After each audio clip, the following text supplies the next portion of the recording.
You're watching Blue Box Thinking. Channel looks at Adidas trainers, both old and new.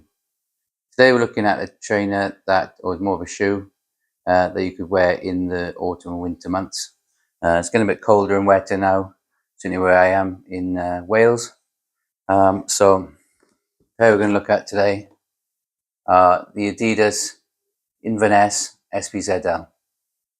So these came out in autumn winter 2023, and were designed as a winter shoe, walking shoe.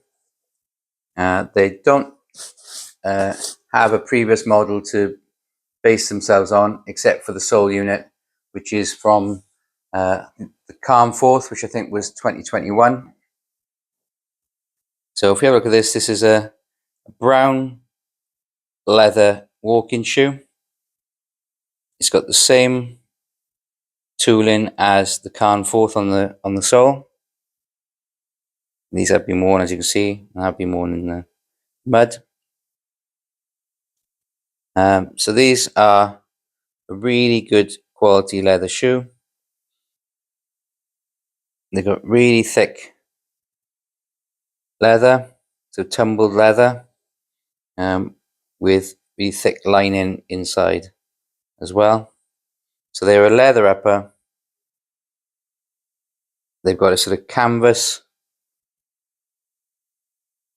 style tongue and heel. They've got this really interesting eye stay. So it's got 2 layers of eyelets, if you can see that. So it's got these sort of leather looped sides, but they've got laces beneath that as well. So it's quite unusual. It's got a T-toe at the front and quite a big bumper at the front, a bit like a Samoa. It's a really heavy shoe, so it feels really substantial. You've got a leather Adidas badge there, which is similar to the Calm Forth and the Madrissa vintage shoe. No Adidas stripes on this at all, not even any in the stitching. We've got foam there, and with quite a heavy grip on the sole. These are much better than the high Avons. You're not going to be skating around like Torval and Dean like you do with the high Avons.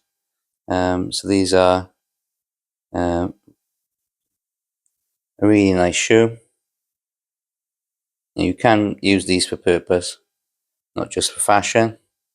Like I said, they're really well made. They've got leather inside, leather insole as well, and they just feel really substantial.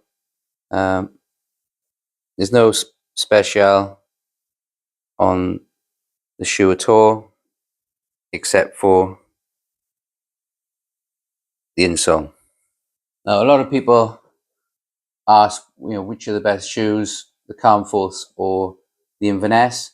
I think the Inverness will get the vote for a couple of reasons, really. I think brown is more practical than the sort of olive green, but they've just added a few more things. So the T-toe and the interesting eye stay make it maybe a bit more interesting than the Calm Forth. I find the Calm Forth really comfortable, and I've got a pair of those as well. One thing to say about the Inverness, I would go half up. They're a bit snug, so I would go half up personally. They've got quite a lot of sort of thickness and lining, etc., and I think that's what makes them a bit smaller. So personally, I would go half up on these, but you won't go wrong.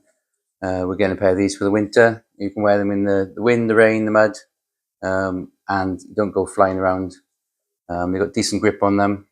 and like I said, I've worn these quite a lot. What I have noticed, I walk a bit on my heel, and the heel has worn a bit. So I'm not sure how long the sole will last, depending on how you walk. But I've noticed that has worn a bit on the back. But these are, like I said, cracking shoe. Um, they do come up, um, for sale, so you should be able to get a pair fairly easily. But in my opinion, you should size up. Will be some more winter shoes, winter trainers coming onto the channel in the next 2 months. So keep watching those for those. We'll still be doing reviews of runners and summer shoes during the winter, because quite often you can get bargains on the reseller sites in the winter for summer shoes. Likewise, you can get bargains for winter shoes in the summer, etc. So I will still be doing one review a week of sort of a runner or summer shoe or flat, and then one review a week of winter shoes. Okay, so hope you like the video, and you can share and subscribe to the channel. Put the notification bell on as well, so you know when the videos are up. Normally there's one on the weekend and one midweek, so I'll keep doing that for the time being. But I'll see you soon. Thanks, bye.